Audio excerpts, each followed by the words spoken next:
afternoon, Nishra madam. Good afternoon, sir. Good afternoon, sir. Good afternoon, madam.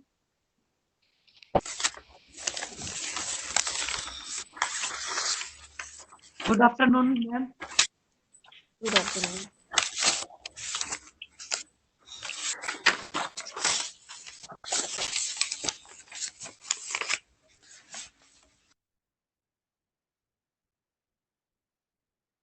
अभी 2 minute में हम अपना session start करेंगे।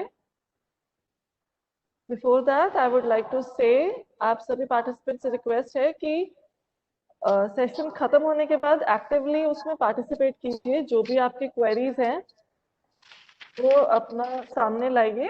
रिसोर्स पर्सन हमारे उन क्वेरीज को सॉल्व करने की आपके लिए हेल्प करेंगे। तो एक्टिवली सभी पार्टिसिपेट कीजिए, सिर्फ एक आधे लोग नहीं, बाकी सब भी अगर इसमें पार्टिसिपेट करें तो इंटरैक्टिव बनेगा सेशन ज्यादा अच्छे से।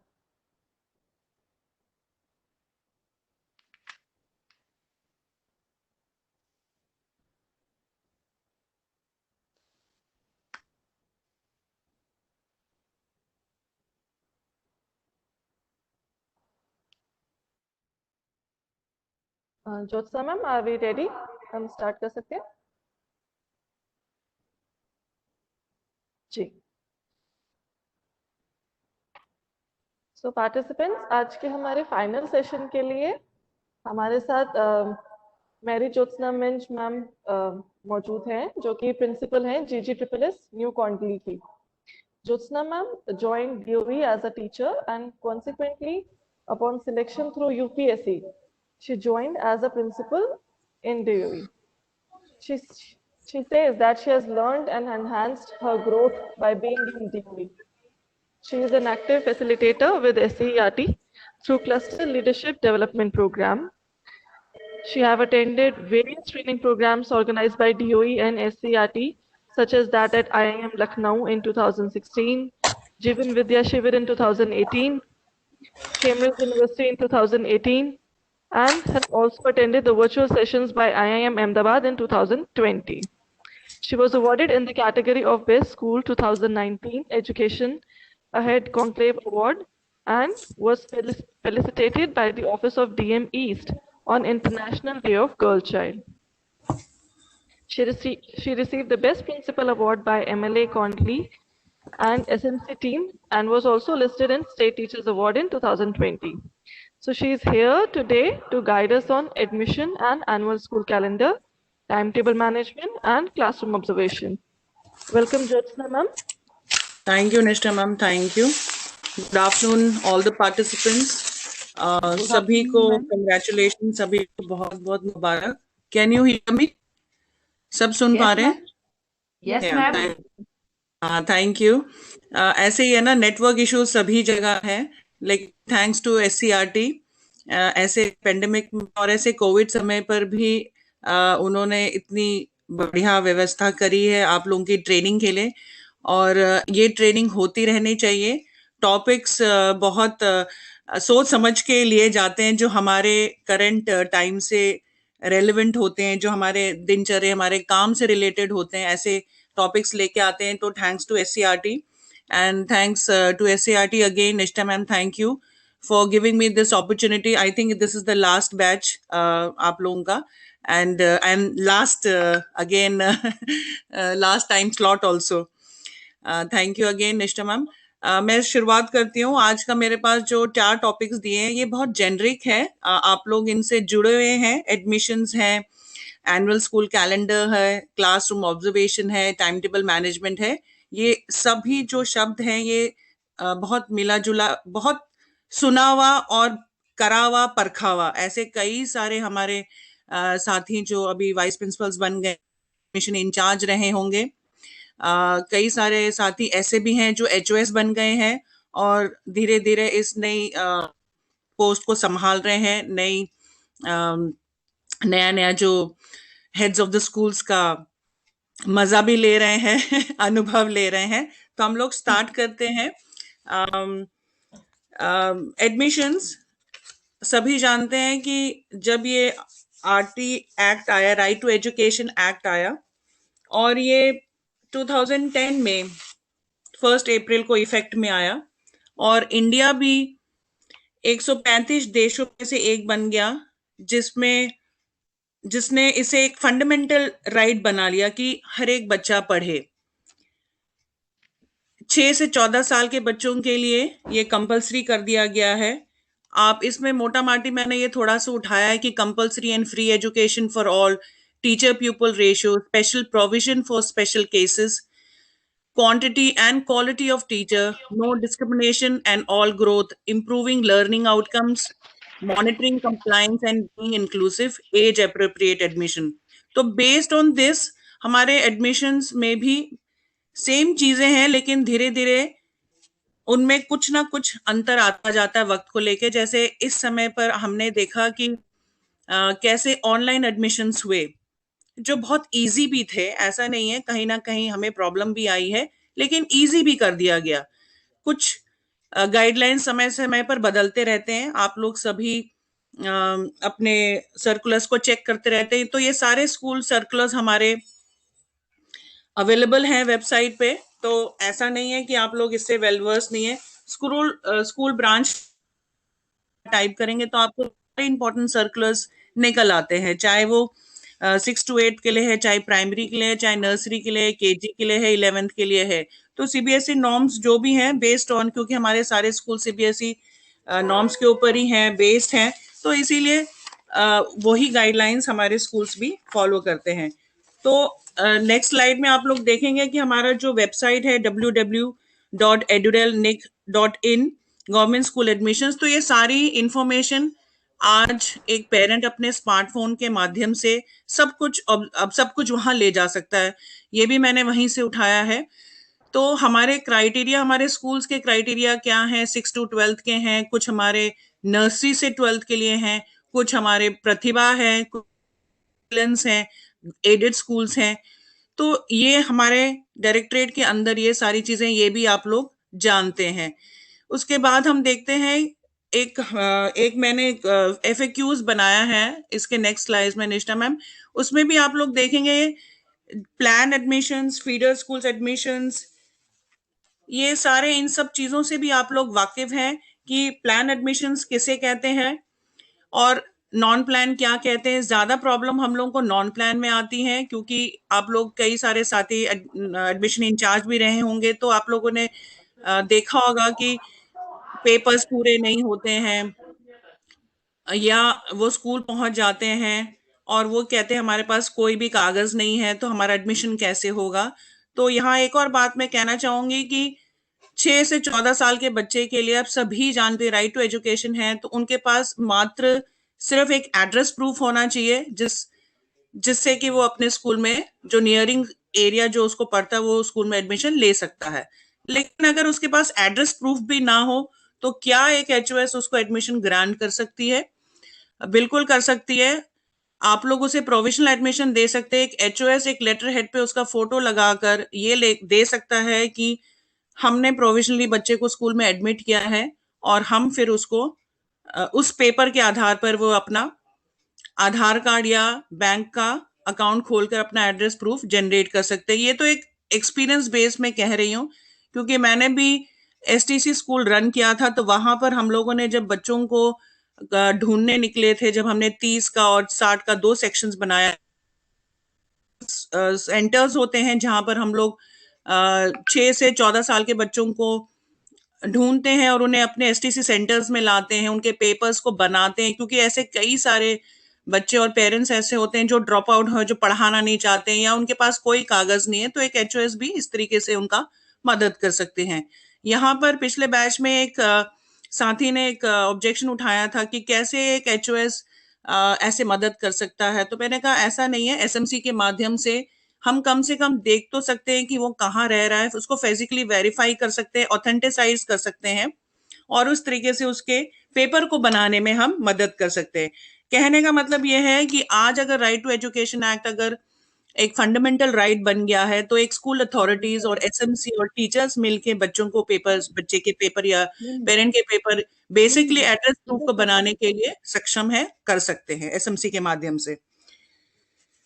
उसमें भी आप देखेंगे कि नेक्स्ट टाइम आप देखेंगे कि प्रतिभा के स्कूल्स में हमारे अपने बच्चे गवर्नमेंट स्कूल्स के होने चाहिए, 2 साल पढ़ा हुआ होना चाहिए, लेकिन एसओई में ये प्रोविजन है कि वो पब्लिक स्कूल से भी जा सकता है। तो धीरे धीरे हमने देखा कि पिछले 2 साल से एसओईज आए हैं और वो पेरेंट काफी इच्छुक हैं उन स्कूलों में भी पढ़ाने के लिए। प्रतिभा में जब हमारे बच्चे चले जाते हैं तो हमें भी कई बार लगता है कि हमारा अच्छा बच्चा प्रतिभा में चला गया है, लेकिन एक्चुअली बच्चे का हक है अच्छे स्कूल में पढ़ने का, तो हम लोग भी मोटिवेट करते हैं चलिए बच्चे के फ्यूचर के लिए।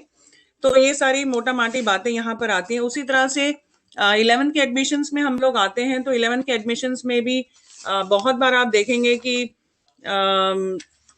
इस साल जैसे हमारा 10th का जो था बेसिक और इस तरह का क्राइटेरिया उन्होंने देखा नहीं, उन्होंने सोचा कि इस साल से बच्चे को मैथ्स दे देते हैं, अगर चाहे बच्चा स्टैंडर्ड से आया चाहे बेसिक से आया, लेकिन अगले साल से शायद ये प्रोविजन करेगा। पेंडेमिक की वजह से बहुत सारे प्रोविजंस बच्चों के हित में ही कर दिए गए, तो ये प्रॉब्लम्स हम लोगों ने सोचा था बच्चा कैसे कोप अप करेगा, लेकिन क्योंकि बच्चा पढ़ना चाहता है, मैथ्स पढ़ना चाहता है, तो स्टैंडर्ड बेसिक्स का जो प्रोविजन इन्होंने इस साल रखा था वो इस साल के लिए नहीं रखा कि सिर्फ स्टैंडर्ड वाला बच्चा ही करेगा, बेसिक और स्टैंडर्ड दोनों 11th में जा पाए हैं। उसी तरह से कॉमर्स में भी आपके पास ये गाइडलाइंस आते रहते हैं, साइंस विद मैथ्स, एक्चुअली ये सब कुछ हमारे वेबसाइट में दिया हुआ है।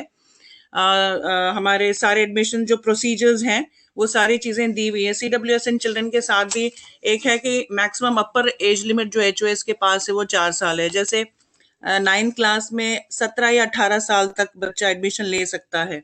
मेरे पास भी एक बच्चा आया तो उसके स्कूल में इंक्लूसिव लर्निंग वहां से निकलना पड़ा, और जब उसने मेरे स्कूल में एडमिशन लिया तो पेरेंट्स काफी एजुकेटेड हैं और पढ़ाना चाहते हैं, बस एक एज क्राइटेरिया था। तो आप ये देख सकते हैं कि 9th क्लास के बच्चे की लिमिट क्या है। आप 9th क्लास का 13 साल है लेकिन वो बच्चा 17 साल का था, तो एकदम लास्ट में था। 4 साल का रिलैक्सेशन यहाँ पर एक CWSN बच्चे के साथ होता है। उसी तरह से 10th में अगर किसी बच्चे को साइंस लेना है और उसका मिनिमम मार्क्स जो साइंस के लिए है वो नहीं है, तो उसमें आपको 5% का जो आपको 5% आपको रिलैक्सेशन ST/SCs के लिए। तो ये मोटा माटी मेरे ख्याल से सारे ही हमारे वाइस प्रिंसिपल साथी समझते हैं कि एडमिशन्स के दौरान हम लोग क्या क्या चीज़ों को क्राइटेरिया में रखते हैं, और एडमिशन इंचार्ज को सर्कुलर्स को पूरी तरह से गो थ्रू करना चाहिए, क्योंकि ये प्रॉब्लम्स ना क्रिएट हो, पेरेंट्स के हित में हर चीज़ हो।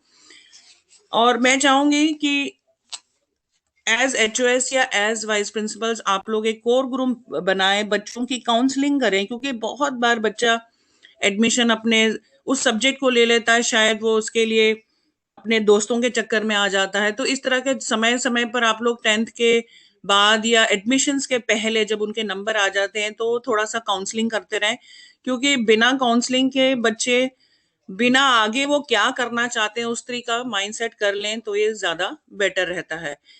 अब नॉन प्लान एडमिशन्स में भी यहाँ पर मैं एक क्वेश्चन है कि what is non plan admission. तो इसमें ये सारे बच्चे वही हैं जो पब्लिक स्कूल्स के भी हैं, बाहर से भी आए हैं, वैसे ये सारा नॉन प्लान आ जाता है। अगर ये पेरेंट अगर लिख के भी दे देता है कि मेरा बच्चा कभी स्कूल नहीं गया, तब भी हम बच्चे को ऑनलाइन के लिए या इससे पहले जो ऑनलाइन प्रोसीजर हुआ करता था उस तरीके से हम कर सकते हैं। हम अब नेक्स्ट स्लाइड में चलते हैं। इसमें हम एक क्वेश्चन और उठाते हैं कि क्या एक बच्चे को what happened if a child is allotted a feeder school और वो नॉन प्लान की एडमिशन के माध्यम से दूसरे स्कूल में एडमिशन ले लेता है, लेकिन जब हम बच्चे का एडमिशन ID क्रिएट करते हैं तो आधार कार्ड से वो बच्चा पकड़ा जाता है। तो आप लोगों ने ये देखा है, तो ऐसे में HOS उसको रिजेक्ट कर सकता है। तो ये छोटे छोटी चीज हमारे MIS में सिस्टम बहुत अच्छा बना हुआ है कि अगर एक फीडर स्कूल से बच्चा पेरेंट स्कूल में जहां जाना होता है वहां वो एडमिशन नहीं लेता है और चालाकी से या इंटेंशनली या अनइंटेंशनली नॉन प्लान के थ्रू किसी और स्कूल में लेना चाहता है, तो ऐसा नहीं होता। हम उसका एडमिशन रिजेक्ट कर सकते हैं और वो पेरेंट स्कूल को ही उस बच्चे को सौंप दिया जाए, वो उस स्कूल में एडमिशन लेगा।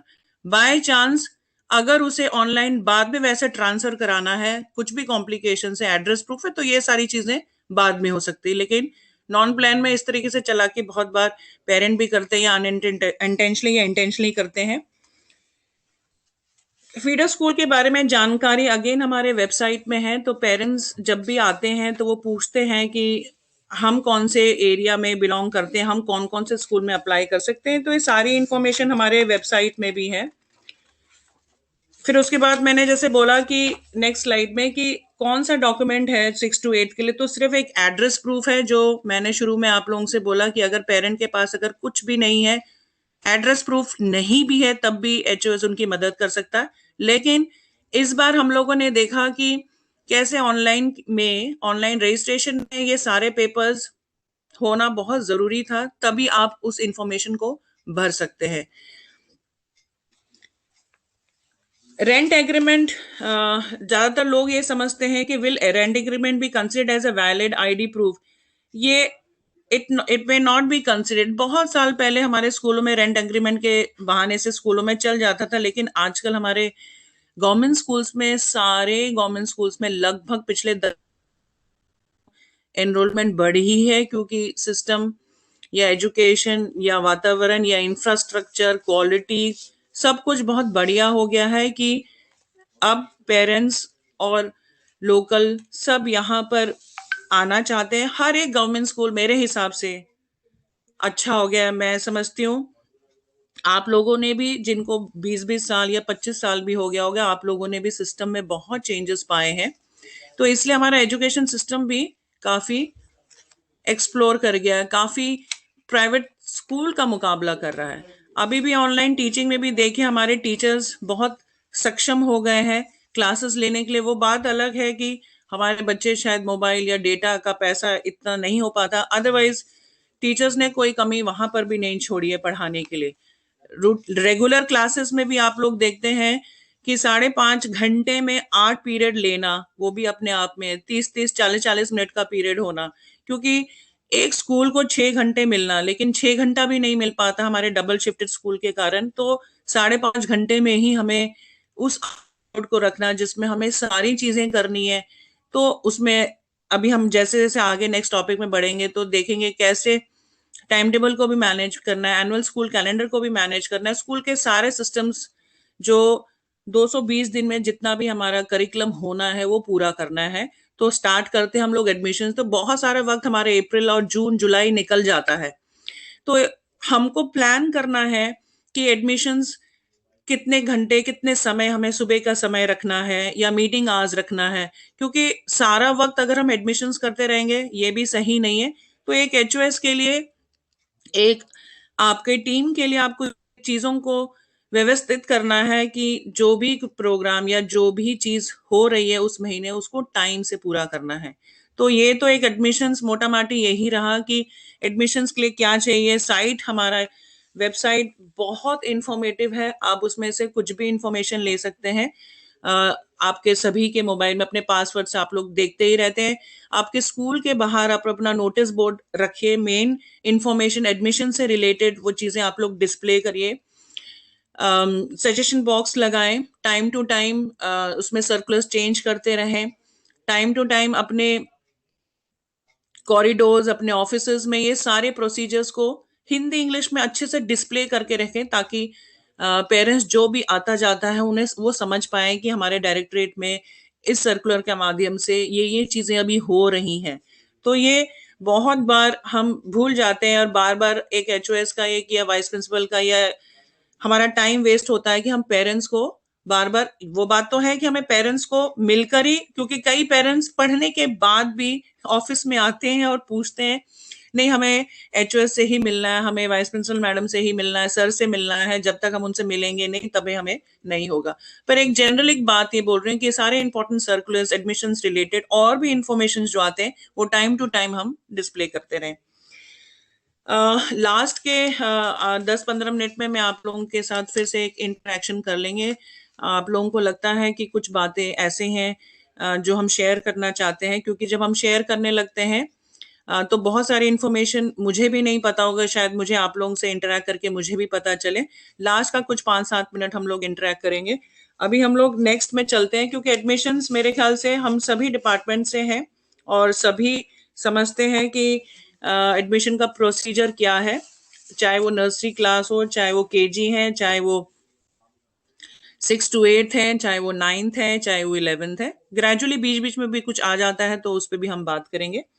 एनुअल स्कूल कैलेंडर पे हम चलते हैं। तो एनुअल स्कूल कैलेंडर पर जब हम बात करते हैं तो बेसिकली 1 साल का कैलेंडर या एकेडमिक कैलेंडर, उसी एकेडमिक कैलेंडर के अंतर्गत हमारे 220 दिन, 210 दिन, 365 दिन के अंदर हमारा 220 दिन को हमने फिट किया हुआ है। लेकिन ये हमारा वर्किंग डेज हुआ या हमारा करिकुलम जो है इस 220 दिन में पूरा होगा। वो बात अलग है कि हम एक्स्ट्रा टाइम देते हैं जब हमारे कुछ एक्स्ट्रा क्लासेस हमारे विंटर ब्रेक में या समर ब्रेक में चलते हैं, उनकी अटेंडेंस का बेनिफिट हम बच्चों को दे सकते हैं। लेकिन जब भी हम एसएलसीज में बच्चों को अटेंडेंस देते हैं तो 220 दिन के हिसाब से ही देते हैं, क्योंकि 210 दिन प्राइमरी क्लासेस के लिए, 220 दिन सीनियर क्लासेस के लिए। जब हम एनुअल स्कूल कैलेंडर में आते हैं तब हम ये डिसाइड कर पाते हैं, डीओई वैसे तो अप्रैल तक दे देता है या मार्च महीने में भी आ जाता है, फरवरी महीने में भी आ जाता है। बहुत बार एक हेड इसको थोड़ा सा इग्नोर कर देता है। जब देखेंगे आते ही हम सबसे पहले छुट्टी देखते हैं, कोई ये नहीं देखता कि स्कूल की प्लानिंग के लिए ये एनुअल स्कूल कैलेंडर कितना इंपॉर्टेंट रोल प्ले करता है।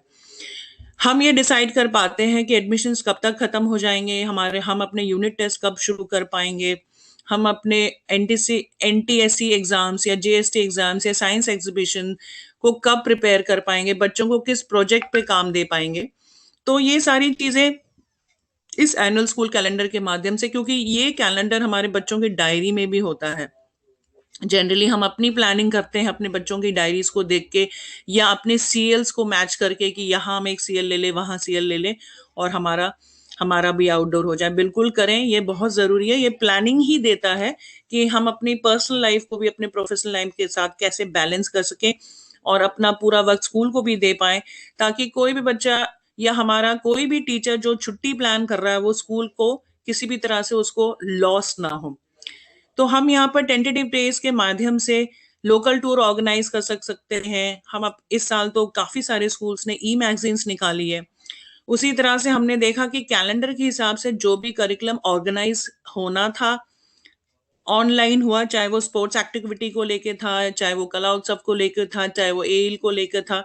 तो कहने का मतलब था कि पेंडेमिक के समय पर भी हमने उस कैलेंडर को फॉलो करने की पूरी कोशिश करी और कर ही रहे हैं। ऐसा नहीं है, बच्चे घर में भी रहकर अपने सारे असाइनमेंट्स भेज रहे हैं, बच्चे कुछ ना कुछ ऑनलाइन टेस्ट तैयार करते ही रहते हैं। और अभी भी हाल में प्री बोर्ड्स के लिए जो हमारे डिपार्टमेंट के हमारे डीडीज ने भी ये गाइडलाइंस दी है कि हम बच्चों को कम से कम अपने लेवल पे प्री बोर्ड की तरह एक मॉक अपने लेवल पर तो तैयारी करें, ताकि बिफोर द बोर्ड एग्जाम्स बच्चों को थोड़ा सा राइटिंग प्रैक्टिस हो जाए। तो एनुअल स्कूल कैलेंडर में मोटा माटी में सिर्फ यही कहना चाहूंगी कि प्लानिंग बहुत जरूरी है।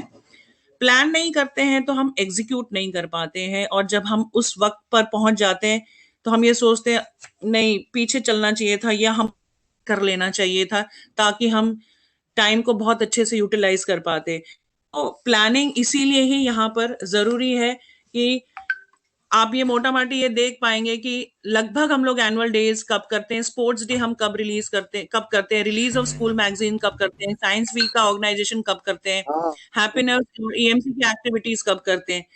मानती हूँ कि उस 5.5 घंटे में हमें ये सारे एक्टिविटीज भी करने हैं, लेकिन बहुत बार एनुअल डे या स्पोर्ट्स डे या कुछ भी ऐसा हम वक्त लेते हैं तो हमारा पूरा एक हफ्ता निकल जाता है और हमारे बोर्ड क्लासेस या जूनियर क्लासेस भी इस चीज का नुकसान उठाती है।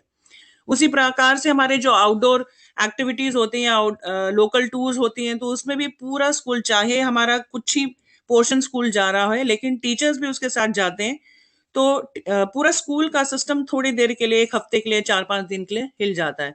तो ये आप लोग तय कर लें, बैठे अपने कोर टीम के साथ। बहुत सारे हमारे साथी ऐसे भी हैं जो स्कूल्स को लीड कर रहे हैं, तो ये प्लानिंग करना बहुत जरूरी है। कि कब कौन से महीने में हम उस प्रोग्राम को या उस इवेंट को कर पाए, मैनेज कर पाए, ताकि हमारा सिस्टम जो है वो ठीक से चलता रहे और हमारा एकेडमिक्स किसी भी तरीके से हार्डशिप पे ना आए। क्योंकि आप सभी जानते हैं कि हम सब रिजल्ट ओरिएंटेड ही बैठे हैं। कोलेस्टिक डेवलपमेंट तो बच्चे का करना ही करना है, लेकिन हमें आका जाता है हमारे रिजल्ट के बेसिस पे ही कि हमारे कितने डिस्टिंक्स हैं, हमारे कितने पास परसेंटेज कितना है, हमारा खुद का रिजल्ट कितना है या स्कूल का रिजल्ट कहाँ पर है। तो घूम फिर के बात वहीं आती है कि चाहे हम स्कूल में सब कुछ कर लें, लेकिन रिजल्ट प्राथमिकता है। तो हम नेक्स्ट उसमें चलेंगे टाइम टेबल मैनेजमेंट में। प्राइमरी के लिए जैसे मैंने आप लोगों को बोला कि टाइम टेबल मैनेजमेंट में मेरे कई सारे साथी यहाँ पर होंगे जिन्होंने टाइम टेबल बनाया होगा और अभी भी बना रहे होंगे, और इस वक्त इस पेंडेमिक में भी टाइम टेबल अपने स्कूल लेवल के लिए बनाया होगा। अपने स्कूल लेवल का डीओई तो अपना टाइम टेबल बनाया ही है, जिसमें उन्होंने 10th और 12th के क्लासेस चला रहे हैं। लेकिन अपार्ट फ्रॉम दैट इस पेंडेमिक में भी स्कूल्स को कहा गया था कि वो अपने लेवल पर एक टाइम टेबल बनाएं ताकि वो बच्चों के साथ जुड़े रहें, टीचर्स उनसे सारा इन्फॉर्मेशन लेते रहें, अपने लेवल पर सारे चैप्टर्स को पढ़ाएं, अपने तरीके से कनेक्ट उनका बनाए है। तो जब हम टाइम टेबल मैनेजमेंट की बात आती है तो पूरा स्कूल का रीढ़ की हड्डी है, स्कूल उस पे ही खड़ा है, एक टाइम टेबल पे, एक अच्छे टाइम टेबल पे, जिसमें हम ये कहते हैं कि सारे अच्छे सब्जेक्ट्स या मेन सब्जेक्ट, अच्छा सब्जेक्ट तो नहीं बोलोगे, जो तो थोड़ा कॉम्प्लिकेटेड सब्जेक्ट सारे ही अच्छे हैं, जिसमें बच्चों का कंसंट्रेशन फ्रेश हो। साइंस मैथ्स की प्राथमिकता हम मॉर्निंग आवर्स में रखते हैं ताकि बच्चे फ्रेश माइंड से उसको स्टार्ट कर सकें। लेकिन कई बार ऐसा होता है कि कई सारे ऐसे सब्जेक्ट्स हैं वो ब्रेक के बाद चला जाता है। अब हर क्लास हर बार तो ऐसा नहीं होता कि हम हर एक स्टाफ को उसको 100% सेटिस्फाई कर मॉर्निंग आवर्स में अच्छे वो दे पाए, क्योंकि अगर कंटिन्यूटी में भी देते हैं तब भी टीचर ये बोलता है कि मैं कब सांस लूंगा, मैं कब चाय पीऊंगा, मैं कब खाना खाऊंगा, ये चार चार पीरियड मेरे लगातार लगे हुए हैं। तो एक्चुअल में टेबल हम जब मैनेजमेंट इसी को ही कह पाते हैं, हालांकि हम सेटिस्फाई नहीं कर पाते हैं, लेकिन कोशिश हमारी यही रहती है कि हमारे इंपॉर्टेंट सब्जेक्ट्स जो थोड़े डिफिकल्ट सब्जेक्ट्स हैं वो मॉर्निंग आवर्स में रखें। उद्देश्य सिर्फ इतना है कि टू इम्प्रूव द प्रोडक्टिविटी, तो उसका प्रोडक्टिविटी इम्प्रूव करने के लिए या आउटपुट या लर्निंग आउटकम इम्प्रूव करने के लिए ही हम इन सब्जेक्ट्स को शुरू में रखा जाता है। और बहुत हद तक हम ये देखते हैं कि सारे जो वर्क एक्स हैं, ड्राइंग है, फिजिकल एजुकेशन है, ये सारे सब्जेक्ट्स हमारे ब्रेक के बाद चले जाते हैं। तो ज्यादातर एक्चुअल में देखा जाए तो हम इस तरह से करें तो ये जरूरी है। दूसरा हम ये भी आएंगे कि जब हम टाइम टेबल को मैनेज करने में बात आते हैं तो सब्स्टिट्यूशन का भी आता है। सब्स्टिट्यूशन आप कोशिश करें कि उसी टीचर का वही सब्जेक्ट का उसी क्लास में लगाएं, तो कम से कम टीचर उसमें कुछ पढ़ा पा रहा है। अगर नहीं हो पाता है well and good, doesn't matter, लेकिन अगर हो पाता है बहुत अच्छी बात है। कई सारे स्कूल्स क्या करते हैं, सब्स्टिट्यूशन एक दिन पहले से ही मैनेज कर लेते हैं। यानी कि अगर उनको ये पता है कि कल 10 टीचर्स नहीं आ रहे हैं तो वो 10 टीचर्स का कम से कम सब्स्टिट्यूशन बनाना शुरू कर देते हैं। तो सुबह जो आपका सब्स्टिट्यूशन या दोपहर में जो आपका फर्स्ट पीरियड है सब्स्टिट्यूशन का, या 0 पीरियड है, या जो असेंबली आर है जिसमें हम सब्स्टिट्यूशन प्लान करते हैं, वो जल्दी हो जाता है। तो कम से कम उस 5.5 घंटे में आप सारी चीजों को प्लान कर पाते हैं। तो ये भी एक टाइम टेबल मैनेजमेंट के अंदर ही आता है। एक रिदम बन जाता है, जब टाइम टेबल का फ्लो बन जाता है तो बच्चों को भी एक इंटरेस्ट आ जाता है, हाँ अब इसके बाद ये पीरियड, अब इसके बाद वो पीरियड है। तो एक बार एक सेट टाइम टेबल स्कूल में चलता है तो एक एचओएस को भी, एक टीचर्स को भी एक फुल फ्लैश चलना या सुचारू रूप से स्कूल जो एक स्ट्रक्चर्ड या रिदम में चल रहा है वो अच्छा लगता है कि हाँ इस वक्त अब मिड डे मील का टाइम हो गया है, अब ये दोपहर की छुट्टी का टाइम हो गया है। तो वो टाइम टेबल अच्छे से आपका पूरे दिन में मैनेज हो पाता है। उसी तरह से आप टीचर्स को एनकरेज करिए कि अपने टाइम टेबल को जगह जगह जहां वो बैठते हैं वहां पर डिस्प्ले करके रहें। इससे तो ट्रांसपेरेंसी होता है। आप राउंड पे होते हैं या बच्चा कोई सामान देने के लिए आता है या लेने के लिए आता है तो उन्हें पता होता है कि टीचर इस वक्त कहाँ होगा।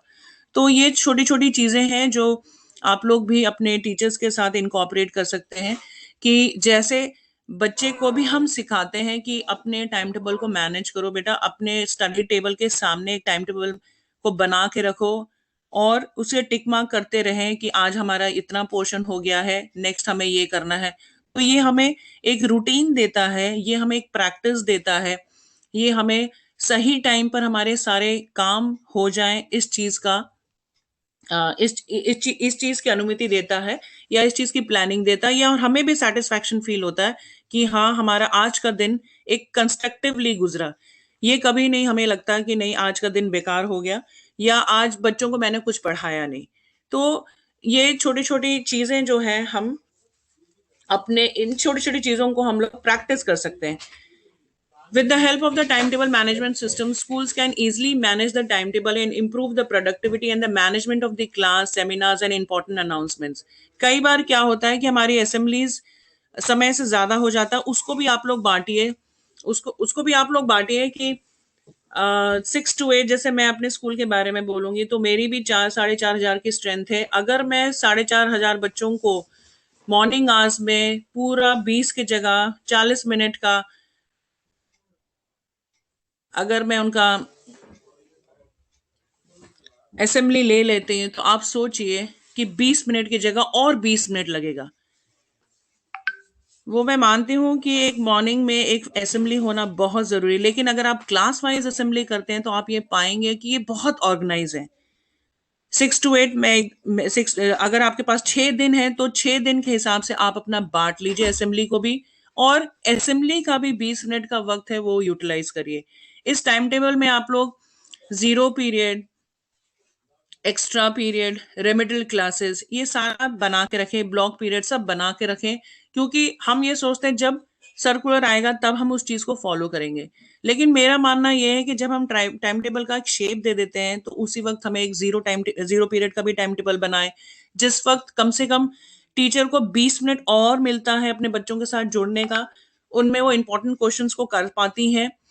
उसी तरह से जब हमारा स्कूल आवर्स खत्म होता है तो अगेन हमें 20 से 25 मिनट मिलते हैं, जिसको हम रेमिडल क्लासेस में या एक्स्ट्रा क्लासेस में बदल सकते हैं।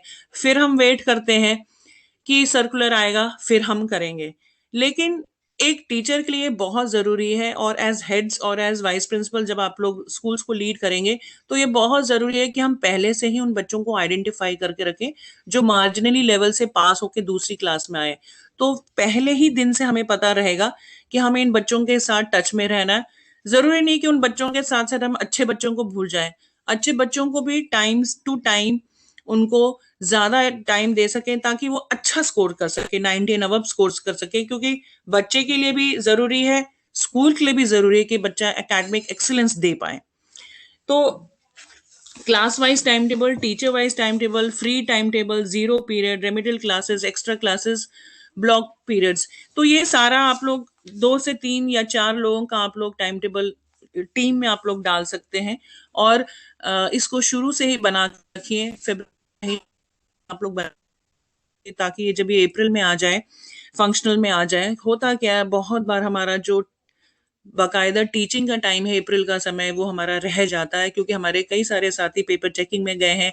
आप जैसे कई सारे साथी ऐसे भी हैं जो सीबीएसई के साथ जुड़े होते हैं, एई बने होते हैं, एचई बने होते हैं, या स्कूल में खुद ही हम सुपरवाइजर्स होते हैं। तो बहुत सारे अलग अलग सीबीएसई के उसमें काम कर रहे होते हैं, और हमारा खास तौर पे अप्रैल का महीना हमारे बच्चों के साथ रह जाता है। तो इस बैकअप के लिए ये बहुत जरूरी है कि एक एचओएस या एक हेड इस चीज को प्लान करे कि अगर टीचर ना भी हो स्कूल में तभी भी हमारे पास उसका सब्स्टिट्यूट है और हमारी टीचिंग एक्चुअली हो रही है। नहीं तो हम बच्चों से एक्सपेक्ट करते हैं जुलाई से पढ़ाई शुरू होती है, हम ये देखते हैं, तो इस चीज का नुकसान हम लोग खुद ही उठाते हैं। तो ये एक एनुअल स्कूल कैलेंडर हमको ये बात बताती है। उसी तरह से जब टाइम टेबल आता है हमारे पे तो हम इन चीजों को देख पाते हैं कि क्या जरूरी चीजें हैं या क्या इंपॉर्टेंट टॉपिक्स अभी जो होना था वो रह गया है। उसी तरह से आप लोग फैकल्टी मीटिंग भी करिए टाइम टू टाइम, और मैं चाहूंगी कि एज हेड्स, और अब आप लोग अब एक कोर टीम में बन गए हैं, तो आप लोग हर फैकल्टी टीम में कैसे हिस्सा ले सकते हैं। अगर आपने एक ही दिन में लास्ट वर्किंग डे वाले दिन आपने फैकल्टी इंचार्जेस को बोला कि आप लोग अपना अपना फैकल्टी मीटिंग कर लीजिए, तो आप तो हर जगह हिस्सा ले ही नहीं पाएंगे। उसके बजाय आप लोग एक निर्धारित कर लीजिए, जैसे मैं अपने स्कूल में करती हूँ, छोटे छोटे प्रैक्टिसेस हैं जो मैं अपने एक्सपीरियंस के बेसिस में कह रही हूँ। जैसे मैंने आप लोगों को टाइम टेबल के बारे में बताया, असेंबली के बारे में बताया कि 6 to 8 एक दिन आता है मेरा, 9 to 10 एक दिन आता है, 11 12 एक दिन आता है। तो आप खुद डिसाइड कर लीजिए कि आपको उस असेंबली से रिलेटेड जो भी इवेंट उस हफ्ते में या उस दिन पड़ रहा है, तो उस चीज को किस क्लास के साथ शोभा देती है, वो क्लास उस दिन पार्टिसिपेट करे, बच्चों के लिए स्पेशल असेंबली बनाए। लेकिन सारा स्कूल उसके साथ जुड़ जाए तो एक तो कंट्रोल में, डिसिप्लिन में और डिस्बर्सल में प्रॉब्लम आती है, और क्लास में बच्चे पहुंच के फिर पढ़ाई का एक जो मूड होता है वो नहीं हो पाता है। तो ये छोटी छोटी स्टेप्स हैं जिसको आप लोग एक 5.5 घंटे में मैक्सिमम यूटिलाइजेशन एक स्कूल को दे पाते हैं, टीचर्स के लिए भी, एक as heads also and also. तो उसके बाद हम लोग नेक्स्ट चलते हैं। इसमें एक और स्लाइड में, नेक्स्ट स्लाइड में देखिए, टाइम टेबल का मेन मुद्दा क्या बोलते हैं। a school timetable has a defined period length. It also has specific subjects for each period. Hence, it allows administrator to distribute enough resources to most curriculum parts. The organization of a good timetable is such that important subjects are at the best times. तो ये मैंने अभी कहा कि जो अच्छे important subjects हैं वो सुबह कर लिए जाएं। अच्छा, इसमें curriculum organisation, importance of time table management में क्या है? Curriculum organisation, student organisation. Student है तो करिकुलम है तो स्टूडेंट के लिए है। तो इसीलिए उस टाइम टेबल में और उस एनुअल स्कूल कैलेंडर में हम कैसे उस टाइम टेबल को, उस कैलेंडर में आउटकम जो है, लर्निंग आउटकम है, वो पूरी तरह से मैनेज हो पाए, ये सारी चीजें उसमें हमें आनी चाहिए, निकलनी चाहिए। Our timetable informs students about the time of class periods. Furthermore, it also lets them know the duration of each class period. Without a school timetable, the student will not be able to prepare properly.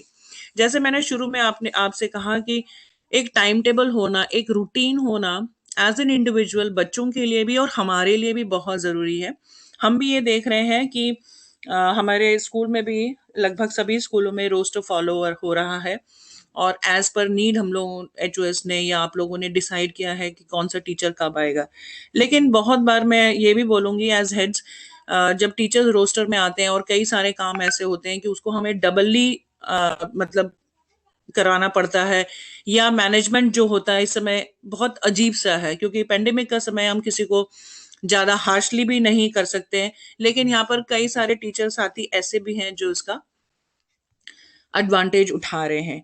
तो ये आप लोगों को देखना है कि teachers कितना अच्छे से कनेक्टेड हैं, क्या सचमुच पढ़ाई का स्तर वहां तक ले जा पाए हैं कि नहीं, क्योंकि अब हम नियरिंग हमारा एग्जाम टाइम आने वाला है और हम लोग बहुत बेसब्री से इंतजार कर रहे हैं कि सीबीएसई का जो ये एई जो शुरू हुआ है, इंटीग्रेटेड लर्निंग, ये भी एक आप देखेंगे बहुत अच्छा सीबीएसई ने इस साल जो शुरू किया है। अब जब कोई नई चीज स्कूल में आ जाती है या सिस्टम में आ जाती है, सीबीएसई उसे लॉन्च कर देता है, तो ये स्कूल के ऊपर है कि वो सिंसियरली क्या करते हैं। तो आर्ट इंटीग्रेटेड लर्निंग जो है, आप ये देखेंगे, थिंग्स और people that are integrated have been brought together so that they live and work together.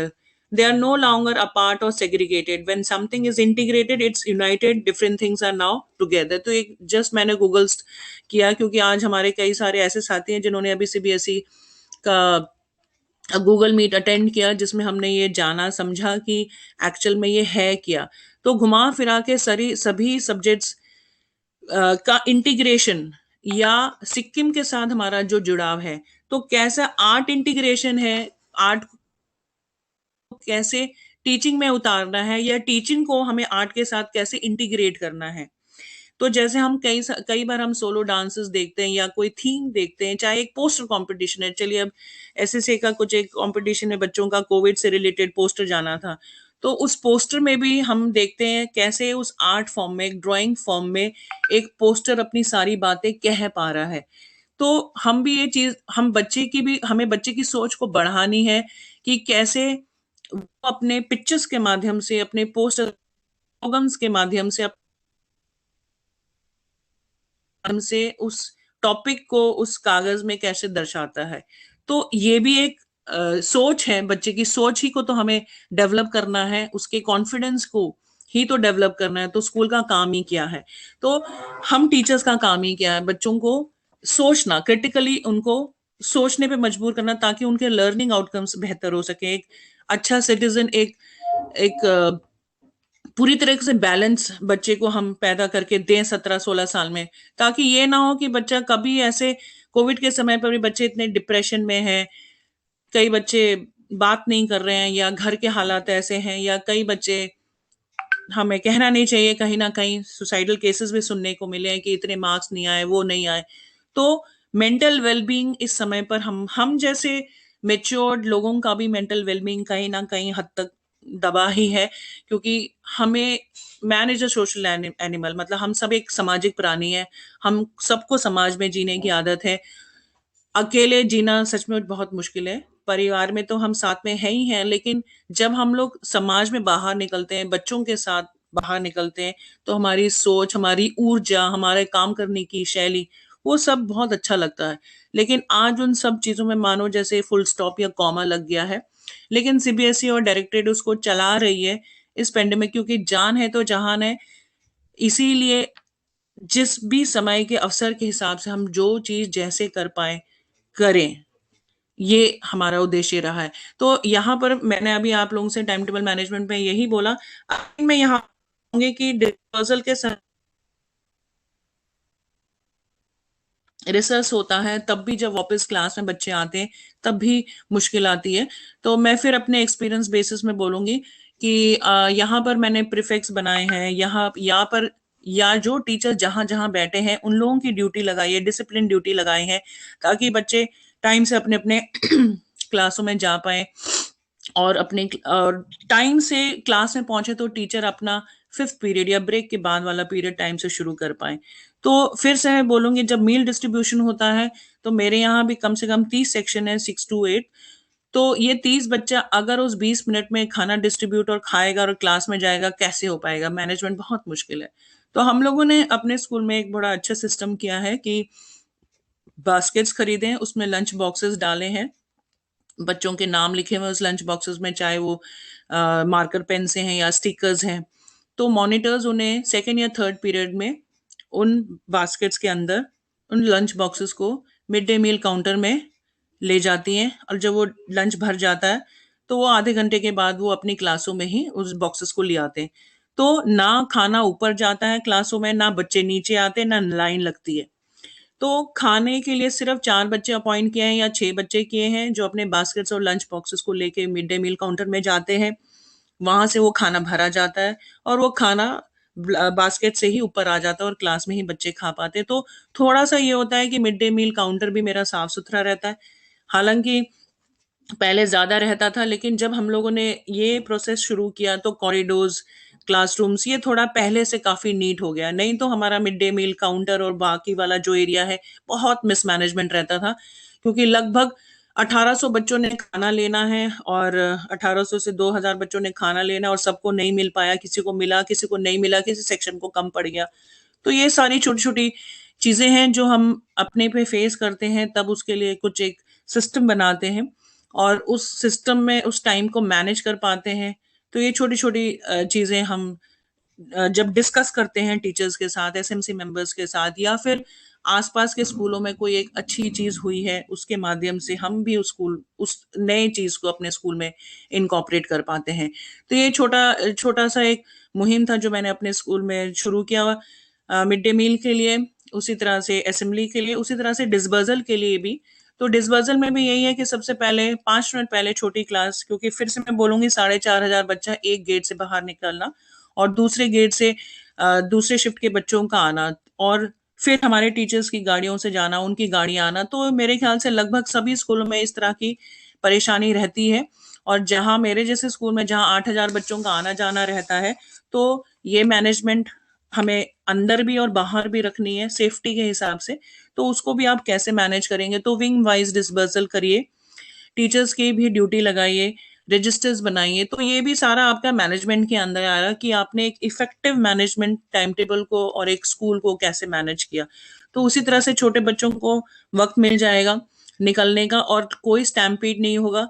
Prefects उठाइए, एनएसएस के बच्चे उठाइए, 50 की टीम बनाइए, 20 की टीम बनाइए, उनको अलग अलग कॉरिडोर्स में खड़ा कराइए।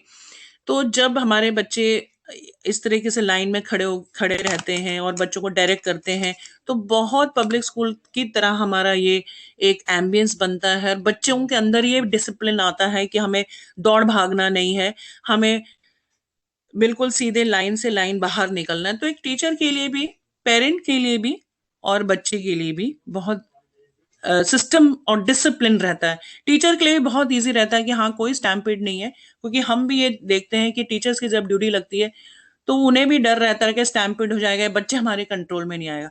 तो ये सारे डिसिप्लिन कमेटी, ये सारे डिसिप्लिन की चीजें आप अपने स्कूल में खुद क्रिएट कर सकते हैं। अम, इसमें और किसी की कोई शेयरिंग है? अगर किसी ने कुछ ऐसा अपने स्कूल में कुछ किया है, कोई शेयर करना चाहेगा?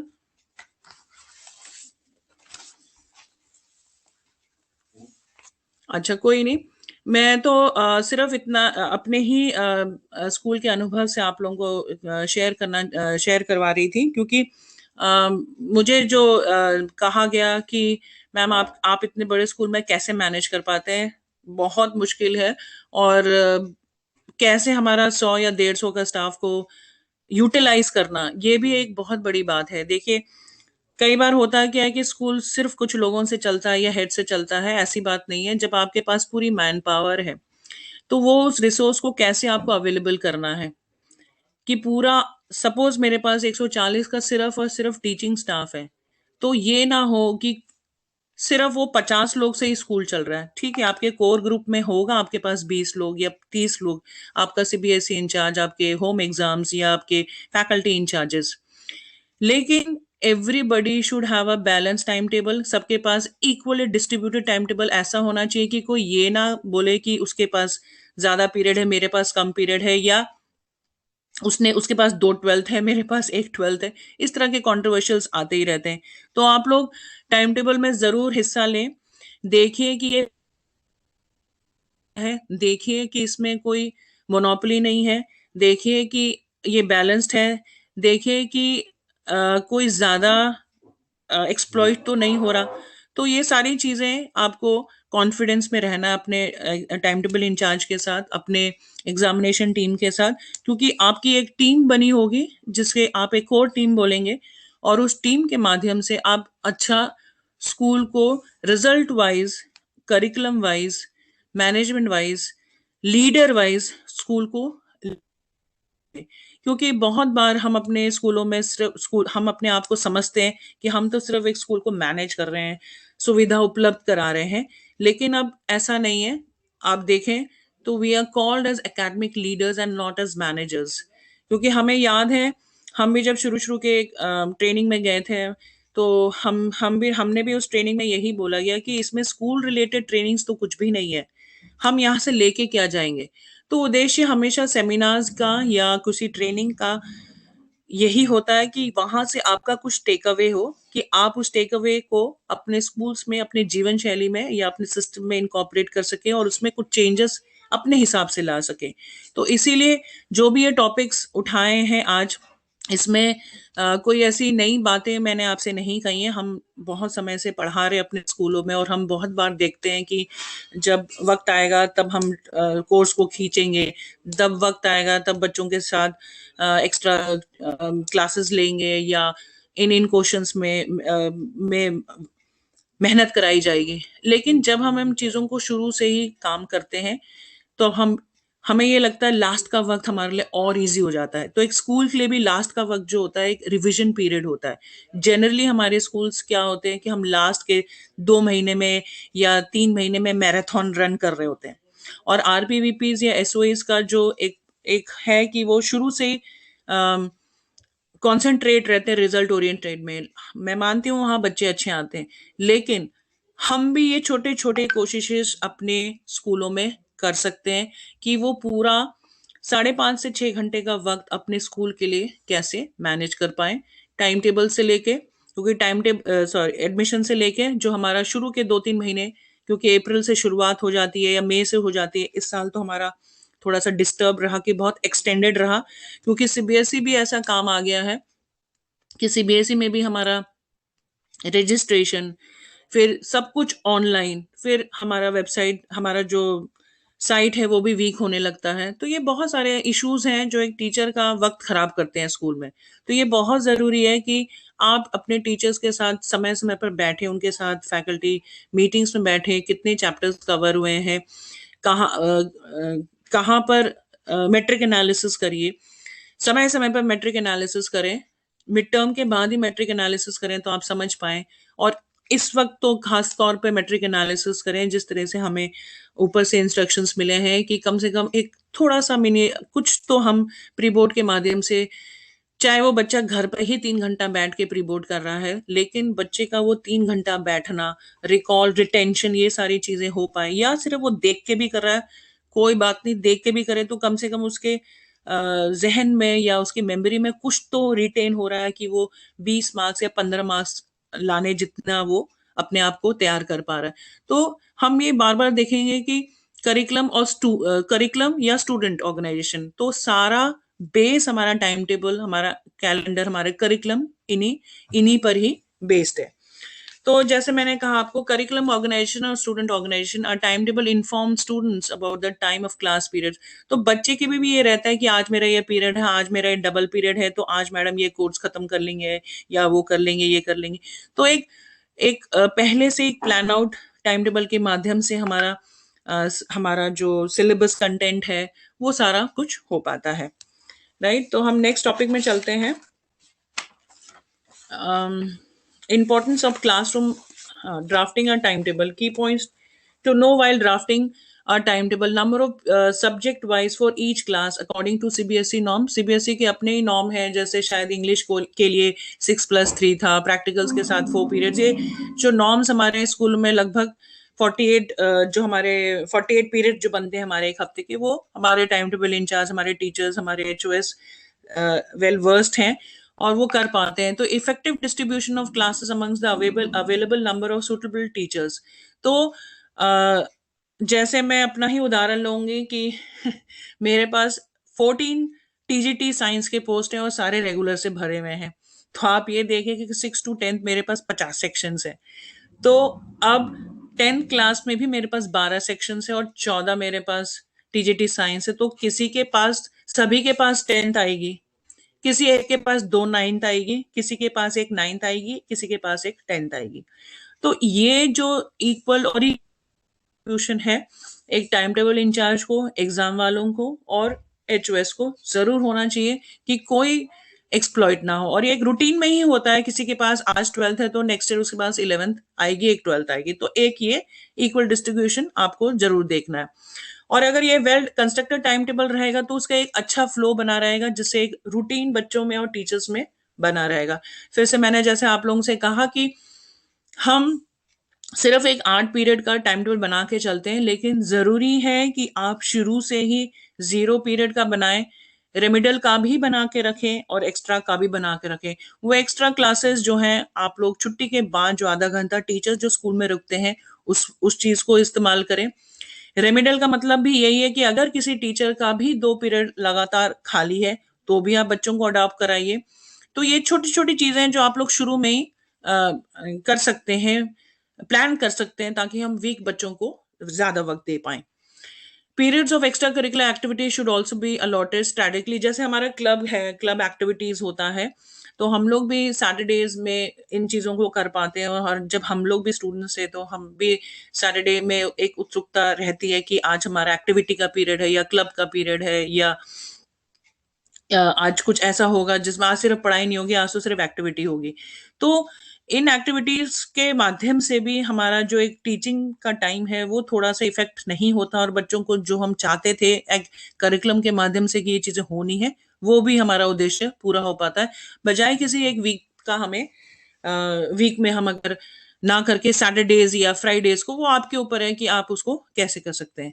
तो effective substitution on the basis of availability of teachers so that they do not gate burden. फिर से मैं आपसे बोलूंगी, जैसे मेरा ही रेगुलर स्टाफ इतना सारा है, अगर आप ये लगाइए कि अगर 20 टीचर्स मेरा छुट्टी पे है और मुझे सुबह पता चलता है कि 15 टीचर्स हैं, तो लगभग मेरा 1 घंटा, अब सच में मेरा 40 से 50 मिनट हमारा सब्स्टिट्यूशन में लग जाता है। तो उसका हमने क्या, कई सारे बड़े स्कूल्स क्या करते हैं कि पीजीटीज का टाइम टेबल अलग है, टीजीटीज का टाइम टेबल अलग है, लेकिन ये आप पे डिपेंड करता है कि आप टाइम टेबल को अलग अलग रखें या मिक्स करके रखें, या सब्स्टिट्यूशंस अलग अलग लगाएं या मिलके लगाएं। लेकिन मेरा मानना ये है कि कई बार हमारे पास अपर लेवल पे टीचर्स नहीं मिल पाते हैं, तो हम भी टीजीटीज का काम दे सकते हैं, एक टीजीटी से भी पीजीटी का काम ले सकते हैं। यहाँ पर टीजीटी पीजीटी वाली कोई बात नहीं है, सक्षम है हमारे टीचर, सब पढ़े लिखे हैं। आपको अपने रिसोर्सेस को स्कूल में मैक्सिमम यूज करना है। कई बार हमारे पास टीचर्स नहीं होते हैं 11th-12th को पढ़ाने के लिए, लेकिन हमारे कई सारे टीचर्स ऐसे हैं जिन्होंने उस सब्जेक्ट में पीजी कर रखा होता है।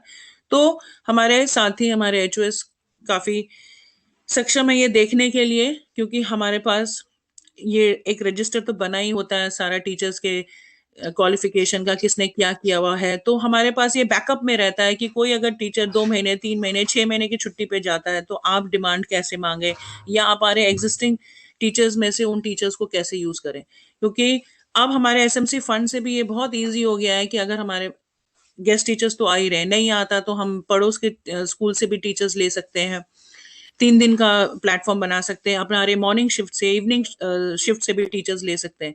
कहने का मतलब ये है कि appropriate subject teacher for the appropriate class, तभी हमारा आउटकम आ पाएगा। क्योंकि हम सभी सब्जेक्ट्स में तो इतने वेल वर्क, हम एक हिस्ट्री वाला भी पूरा मैथ्स पढ़ा सके, तो ऐसा नहीं है, पढ़ा सकते हैं, लेकिन बच्चों के साथ हमें बहुत ज्यादा रिजल्ट ओरिएंटेड और बहुत कंटेंट नॉलेज होना जरूरी है, तभी हम बच्चों को सही पढ़ा पाएंगे।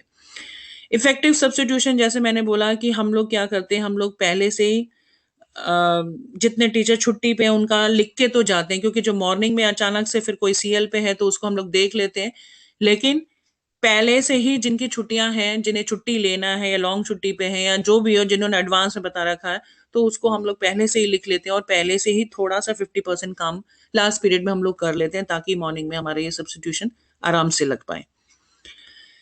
तो ये हमारा छोटा एक बड़े स्कूल्स में जो चैलेंजेस मैं फेस करती हूँ उनको हम लोग करते हैं, और ऐसे हमारे कई सारे साथी होंगे जो कर भी रहे होंगे और करते आ रहे होंगे।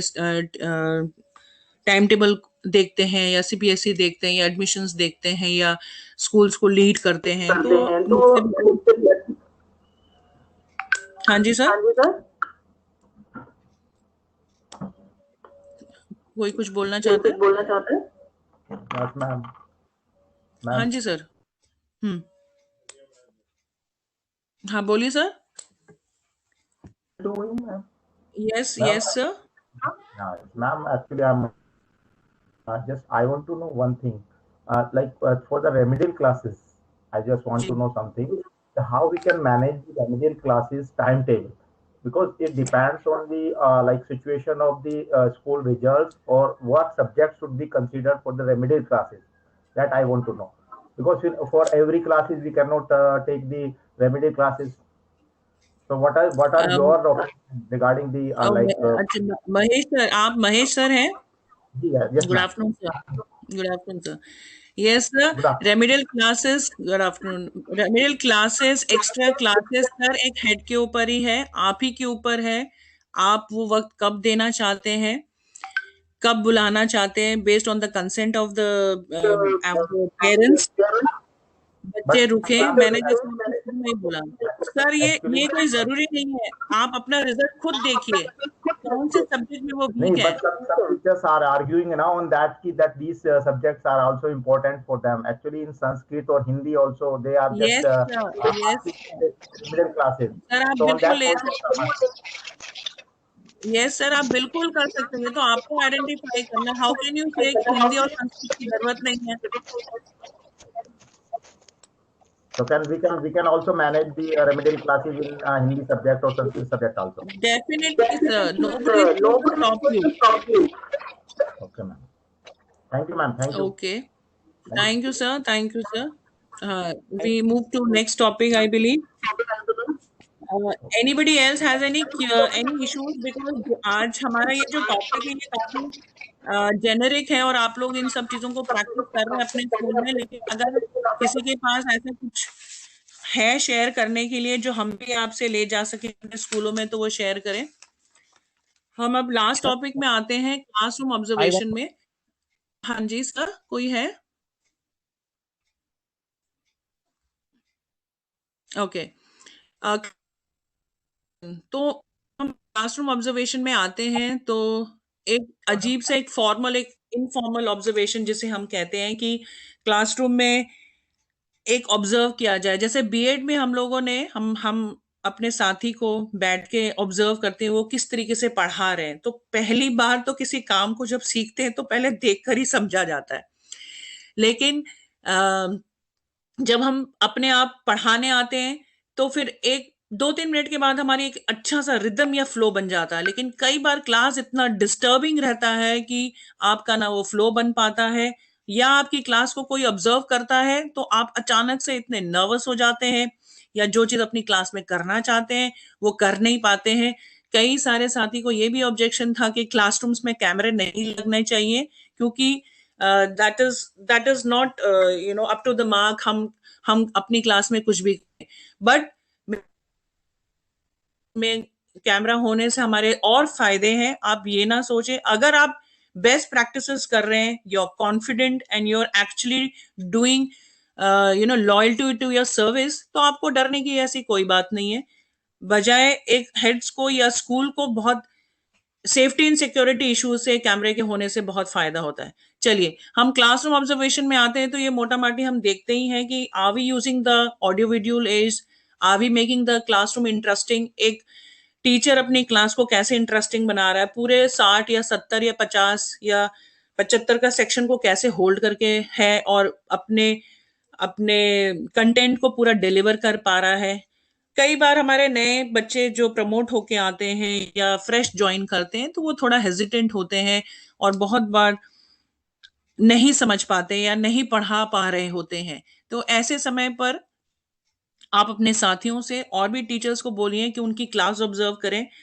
आप लोग अगर ऑब्जर्व करते हैं तो बैठिए, don't make them feel nervous, क्योंकि होता क्या है कि आता उन्हें सब चीज है या पढ़ाना वो सब कुछ आता भी है, लेकिन चाह के भी नहीं कर पाते।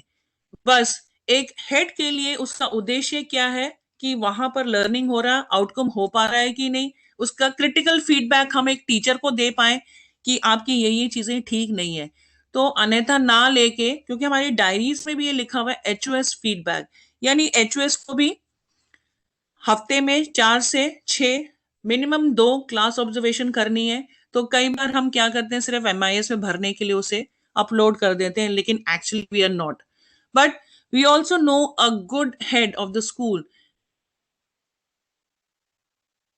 बाहर भी खड़ा है, क्लास के चुपचाप रहने से या क्लास के शोर मचाने से पहचानी जाती है या समझ पाते हैं कि सचमुच क्लास में लर्निंग हो पा रही है। तो it's all up to the head, क्योंकि उसका खुद का अपना एक विजन है, वो देख पाता है कि सचमुच क्लास में पढ़ाई हो रही है कि नहीं।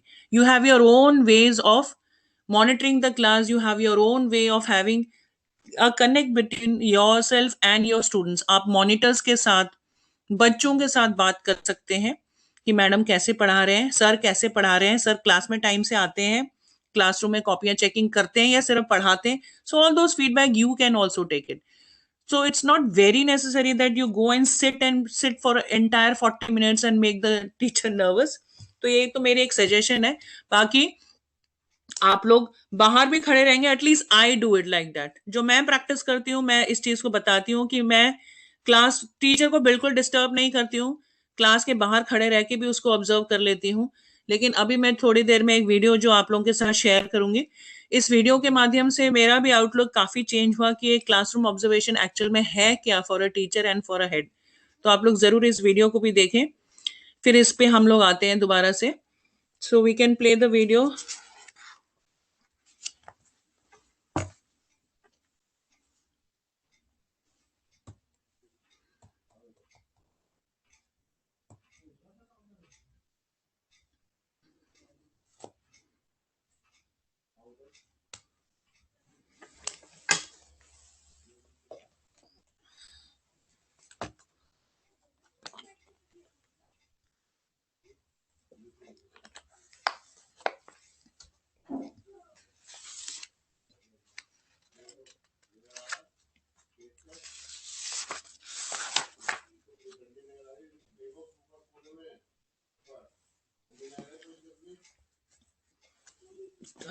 Nishta ma'am, can we have the video or we have to wait? Acha, okay.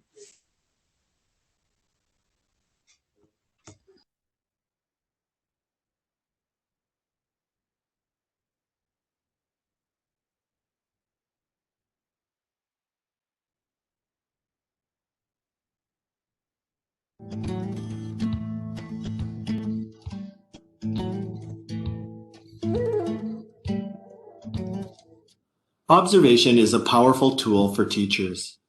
Observation involves watching and listening in a purposeful manner. It helps teachers plan their instruction and assists in developing stronger relationships with students. Through observation, we as teachers learn more about the uniqueness of each of our students, and we are better able to meet individual needs and therefore strengthen relationships. If students have strong, positive relationships, they learn better and have more success.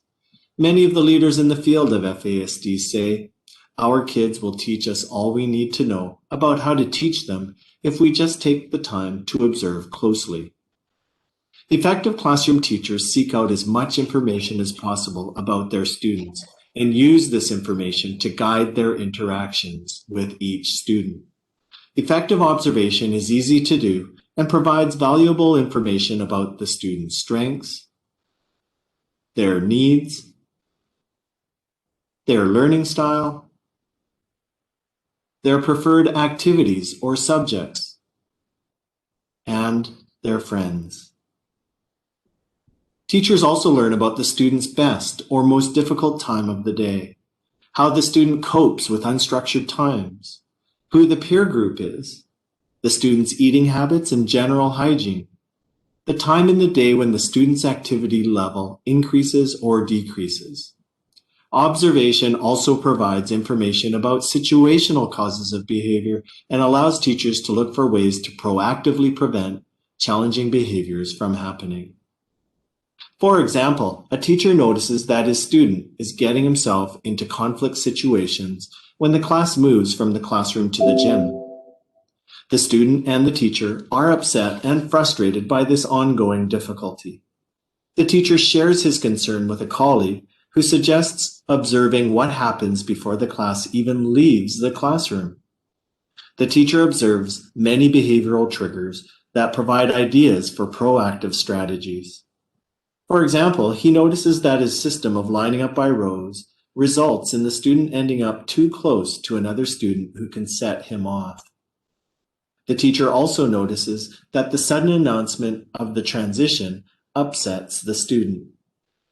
Using this new information, the teacher places the student in line with a more positive peer role model and provides advance warnings of the upcoming change in activity. If these strategies work, the challenging behavior is proactively prevented and both the student and the teacher experience less frustration. As teachers increase their knowledge of their students, they become more aware of the behavioral clues that indicate future challenging behaviors. The more teachers recognize these clues, the better chance of diffusing the situation before the student becomes overwhelmed and out of control. One teacher had a student who would begin tapping his heels together while sitting at his desk. She knew that the heel tapping indicated increasing frustration with the current task. When she saw or heard the heel tapping, the teacher promptly provided more support, or asked the student to verbalize what was wrong, or redirected the student with an alternate activity. Students may display all kinds of behaviors when their needs are not being met. Students can bury their heads in their arms or act out aggressively to show that they're overwhelmed. Students can begin fidgeting or wandering when overstimulated. Students can display a lack of focus or attention when the work is beyond their abilities. Students can misbehave when they can't remember what to do next. Observation provides us with some of the information we need to make better instructional decisions in our classrooms so that students experience more success and fewer challenges. Here are some practical strategies to help you with your observations. Keep a notebook handy so you can jot notes about what you observe. Put the students in different types of situations like small group work and record their responses. Give options for demonstrating knowledge and record the option the student chooses. Spend some time at recess or lunch observing your student on the playground and in other settings. Take any opportunity, such as a guest speaker in the classroom or the student interacting with his or her family, to study your student more closely. Look for any behavioral clues that may inform you that frustration is happening. Talk to your students and let them share information about their interests, likes and dislikes, activity preferences, etc. Once you have some observational information, incorporate this knowledge into your daily interactions with your student. Observation is a key element in determining what the specific needs of a student are, and more importantly, in guiding what we need to do differently in order to successfully meet the student's unique and diverse needs.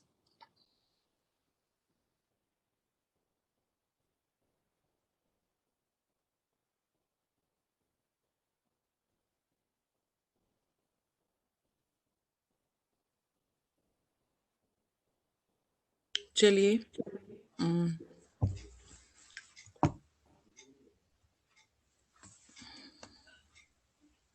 कैसा लगा?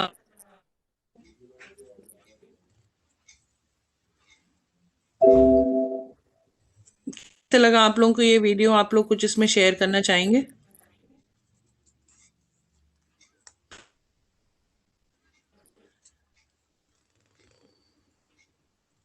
इसमें जो 5 yes, thank you ma'am, thank you. 5 tips में prepare yourself, prepare the teacher, look for learning, not teaching, properly judge the lesson plan, tie your observation to delivery, give accurate feedback. तो हम देखते हैं कि बच्चे का और टीचर का कनेक्ट कैसा है. टीचर पहले अपने क्लासरूम को ऑब्जर्व करे, वो ये देखे कि मेरी क्लास कैसी है, बच्चों के लर्निंग एबिलिटी क्या है, लर्निंग आउटकम क्या है. Based on that facts and findings she can take her class to that level. बहुत बार क्या होता है कि हम अपने जो मीडियोकर क्लास है उसको एक इंग्लिश मीडियम क्लास के साथ कंपेयर करते हैं और ये कहते हैं कि नहीं, इंग्लिश मीडियम में टॉपर्स आते हैं, वहाँ सारे बच्चे अच्छे हैं, मेरे पास निष्ठा वाले बच्चे हैं, यहाँ पर क्लास कैसी आई, यहाँ पर बच्चों का आउटकम इतना अच्छा नहीं है. बट बिलीव मी, हमारे मेहनत से और हमारे कंस्ट्रक्टिवली प्लानिंग से अगर हम मिनिमम लेवल ले आते हैं कि बच्चों को हम इतना पोर्शन करा देंगे तो बच्चा पास हो जाएगा. So first you need to incorporate in your teachers and build in them that whatever the child is, चाहे वो निष्ठा प्रतिभा जिस भी उसमें से है, बच्चे में से बच्चे का बेस्ट हमें बनाना है, बच्चे को बेस्ट देना है उस एनवायरनमेंट में. So we have to observe in our classrooms कि उसकी हैबिट्स कैसे, उसका पीयर ग्रुप क्या है. तो यहाँ पर मैं फिर से एक और चीज आप लोगों के साथ शेयर करूंगी. What I did in my school, I had made a students profile. ये भी actually I discovered this thing from my daughter school only.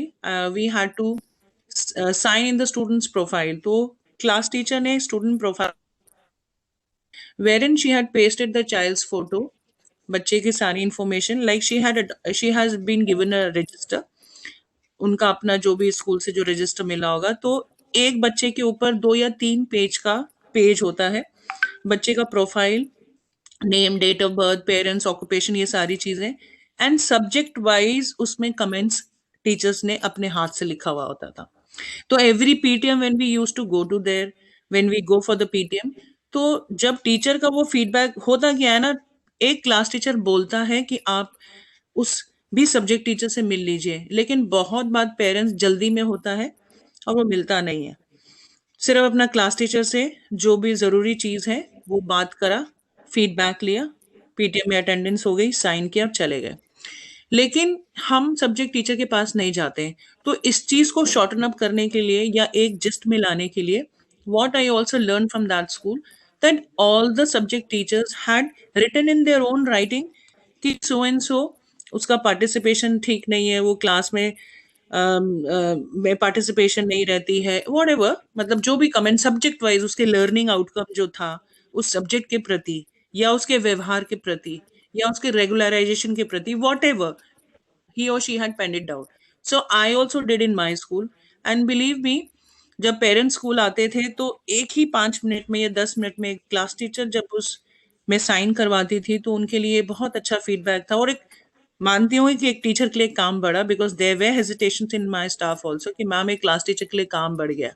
मैंने कहा make it a routine habit that will enable your connect between you and your students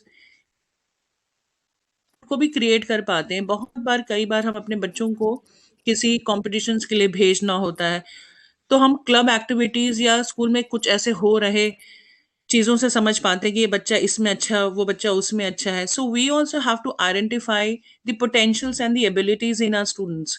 so what when are these things going to happen? All these things are going to happen in your classroom when the teacher is actually observing the class, the potentials and the abilities of the students, they are able to categorize it.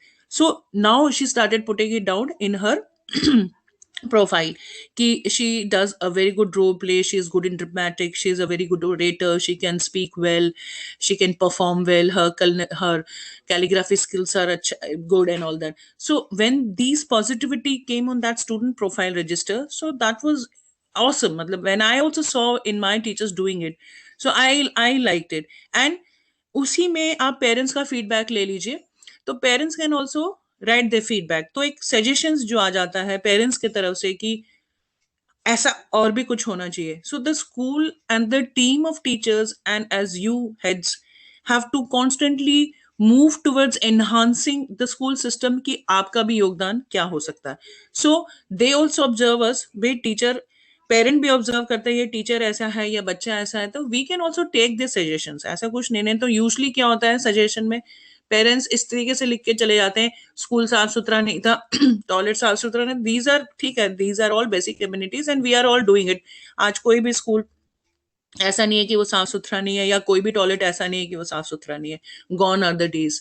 But based on the learning outcomes we have to make the parents also understand that how much a class teacher and subject teacher are taking pain to identify their students in the class. हम full कह सकते हैं कि आपका बच्चा उस 40 या 45 minute की क्लास में या हफ्ते में वो हमारे पास 4 घंटे रहता है या 5 घंटे रहता है, तो हमारा ऑब्जर्वेशन ये है। तो पेरेंट को हम समय समय पर अगर हम जागरूक कर पाते हैं based on our classroom observations, the parents get पहले से सचेत हो जाते हैं। बच्चे को भी हम टाइम से पहले उसको बोल सकते हैं बेटा आपके यहाँ पर ये प्रॉब्लम्स हैं, इसको आप अपने आप को सुधारो। तो ये सारी चीजें हम अपने लेवल पे कर सकते हैं। तो क्लासरूम ऑब्जर्वेशन, होप इस वीडियो में आप लोगों को बहुत इंटरेस्टिंग लगेगा। The best thing I liked was, again यहाँ पर एक छोटी सी चीज उन्होंने बोला था कि if you could have just you know, जब इस वीडियो को दोबारा आप कभी देख पाए तो नोट्स जॉट डाउन्स कर लें, कि नोट्स बना के रखें कि हाँ वो क्लास में इसी पीरियड में यही वाला काम करता है, या रिपीटेडली किसी हरकत को रिपीट करता है कि जानबूझ के असाइनमेंट्स नहीं देना या चीटिंग करना, व्हाटएवर आप जो उसको नोटिस करते हैं। उसी तरीके से क्लास में सिर्फ कुछ ही बच्चे पार्टिसिपेट कर रहे हैं, सारे बच्चे कर पा रहे हैं कि नहीं, क्योंकि जब अब ये सीबीएसई ने जो एईएल हमको लॉन्च किया है, नेक्स्ट ईयर से प्रोबेबली जब हमारे स्कूल्स थोड़े से रेगुलर हो जाएंगे तब हम इन चीज़ों को बहुत अच्छे तरीके से इंटीग्रेट कर पाएंगे हमारे सारे सब्जेक्ट्स में। टीचिंग को और लर्निंग आउटकम्स को हम ढंग से इंटीग्रेट कर पाएंगे, और कैसे दूसरे स्टेट को ही नहीं, अपने स्टेट के साथ साथ हम दूसरे स्टेट को, जैसे दिल्ली को सिक्किम दे रखा है। सो देर इज लॉट ऑफ, आज जिन्होंने भी उस वीडियो को थोड़ा बहुत अटेंड किया होगा, बिकॉज बहुत सारे नेटवर्क इश्यूज थे तो विजुअली हम ऑडियो इतना क्लियर नहीं था, लेकिन अगर वो यूट्यूब में सेव हो गया है तो I am sure lot of us can go back to that video and you know get, and हम अच्छे से समझ पाएंगे कि how we can actually do wonders in a school when we actually start going into the depth of AIL. For making teaching and learning more visible, classroom observation plays a very central role. It provides teacher with constructive, मैंने जैसे आप लोगों को बोला एक critical feedback होना जैसे जरूरी है, जैसे शायद आप लोग भी हमारे सारे आरपीएस को एक क्रिटिकल फीडबैक देंगे। निष्ठा मैम बाद में बताएंगी कि कौन सा आरपी इतना अच्छे से they it may not have been so satisfying for the participants, दो हम सारे आरपीज ने मेहनत करी होगी अपनी पीपीटीज में, और अब हम लोगों ने जो भी इंफॉर्मेशन आप लोग तक आपके रेलेवेंस में जो day to day schools running में या कहीं भी आपको ये मदद करती है, उस चीज के लिए हम सभी ने बहुत कोशिश करें। आई एम श्योर निष्ठा मैम सारे आरपीज ने अच्छे पीपीटीज दिए होंगे, and I am sure all the participants must have enjoyed this training, चाहे ये online था, and the best part is maybe more than 50 or 75 participants are in different batches and are sitting at 75 places and together. So this is the technicality, and this is the boon of the pandemic. तो ये सारी opportunities हम निकाल ही लेते हैं, वक्त के साथ भी हम कुछ ना कुछ उसका फायदा ले ही लेते हैं कि आज भी हम समझ गए हैं कि ऑनलाइन जैसी चीज भी हो सकती है, और ऑनलाइन में लर्निंग हिंड्रेंस ना हो, उसको कैसे और इफेक्टिव बना सके, इस चीज के लिए भी आप लोग मैप अप कर सकते हैं कि आप अपने क्लासों के साथ जुड़ जाएं। जब भी आपके टीचर्स पढ़ा रहे हैं तो you also participate.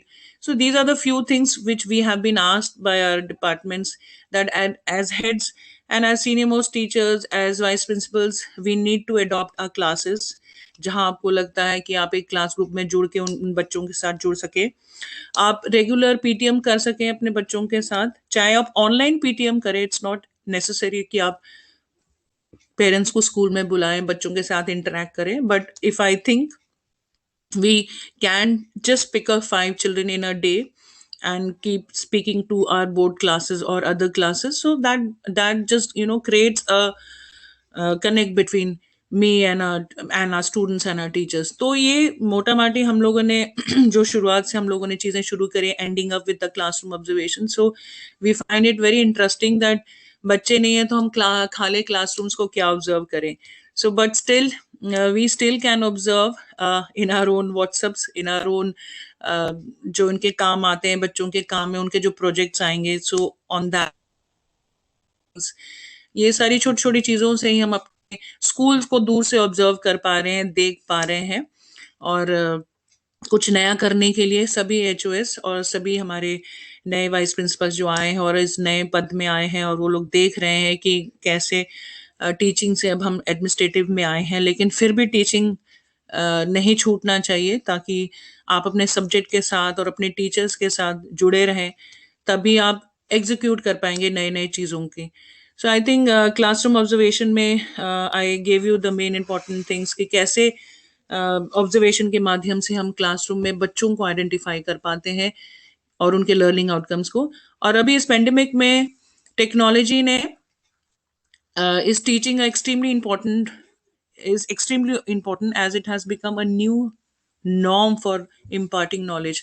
यहाँ पर हमारे आर्टिफिशियल इंटेलिजेंस, गूगल इंटेलिजेंस जैसी चीजें भी आ गई हैं, बच्चे बहुत बार प्रोजेक्ट्स के लिए भी वहां से उतार लेते हैं. So today technology has given us ample scope and things have entered on our hands, it's in our hand. मतलब अगर हम गूगल करें या कोई भी इंफॉर्मेशन को, कुछ भी लाइब्रेरी कुछ भी डालें तो वेबसाइट में क्लिक करें.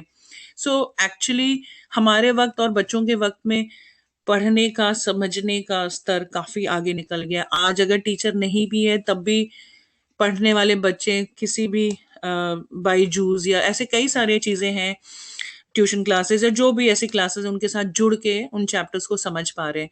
तो हम देख रहे हैं कि बच्चों का समझने की, सीखने की जो लेवल है वो काफी हमसे आगे निकल गया है, बट हमें उन्हें सही और गलत की पहचान करना, सिखाना हमारा जरूरी है, और हम आज वहीं भी उसी लिए खड़े हैं. तो as teachers also and heads also हमारे अंदर भी, हमने भी अपने आप को कैसे शिफ्ट करा है कि आज एक ट्रेनिंग जो हम भी आप लोगों के साथ कर रहे हैं, it's actually not training, it's actually imparting and exchanging our knowledge between you and me. मैंने ऐसा कोई चीज एक्सचेंज नहीं करा है जो आप लोगों को नहीं आता है या नहीं समझते, क्योंकि आप सभी बहुत experienced हैं. So I am sure you must have enjoyed your session very much. and I think we end up here because I have nothing much to say about it. बहुत कुछ आप लोगों ने उस वीडियो से भी समझा होगा, इस पीपीटी के माध्यम से तो काफी कुछ ये रेफरेंसेस हैं, आप लोग देख सकते हैं मैंने क्या क्या चीजें कहाँ कहाँ से उठाई हैं. So I wish every participants to enjoy this training. I think it is your first day and you still have another 4 days. It is very well organized. बहुत अच्छा लगा SCRT time to time teachers के लिए, heads के लिए, newly promoted vice principles के लिए ये ट्रेनिंग्स या सेशंस ऑर्गेनाइज करते हैं. It really helps you to perform your duties very well. And होता क्या है कि हमारा भी कनेक्ट जुड़ जाता है, हमारे पास भी फोन नंबर्स एक दूसरे के साथ आ जाते हैं, तो हम लोग थोड़ा सा व्हाट्सएप के माध्यम से हमारी जो क्वेरीज हैं ये सब चीजें एक्सचेंज कर पाते हैं. So I really wish happy and safe stay at home and safe stay in school as well, क्योंकि बहुत सारे हेड्स ऐसे हैं या हमारे कई सारे साथी ऐसे भी हैं जो स्कूल या घर से या कहीं से भी उनको कोविड हो गया है और खड़े होके फिर चल पड़े हैं. तो ये ऐसे ही चलता है. खुश रहें पेंडेमिक के समय पर भी, और अपना काम घर में और ऑफिस में सब तरफ चलता रहे. जल्दी इस पेंडेमिक से हम लोग बाहर निकले और रूटीन में अपने स्कूल को जुड़ सकें. अभी बहुत main part of the school रहता है, सीबीएसई का काम है, हमारे स्कूल्स के काम है, तो अभी बहुत कुछ अगले 21 में बचा है जो हम लोगों को करना है. सो आप स्वस्थ रहें सारे, यही मैं दुआ करती हूँ. पुनः सबको thank you so much patient listening के लिए. थैंक यू निष्ठा ma'am for this beautiful opportunity you gave me. Thank you ma'am. Thank you ma'am. Thank you. Thank you. Jyotsna ma'am. Thank you sir. Thank you everybody. Thank you so much, Jyotsna ma'am. Thank you ma'am.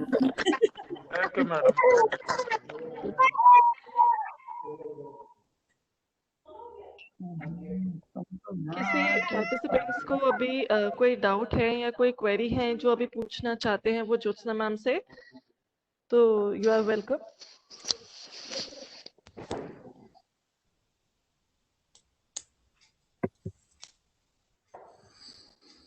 इस topic से regarding कोई भी query अगर है तो एक chat में query. Thank you very much ma'am. Thank you. Thank you ma'am. Thank you ma'am. तो I guess Thank you ma'am. आपने बहुत अच्छे से समझा दिया. हमारे सारे साथी बहुत समझदार है. जी थैंक यू. और जो इनके डाउट्स थे वो आपके सेशन से क्लियर हो गए. Yes ma'am. इट्स जी really beneficial for us. Thank you ma'am. Thank you so much Jyotsna ma'am. Thank you ma'am. Thank you ma'am. Hello Nishtha ma'am.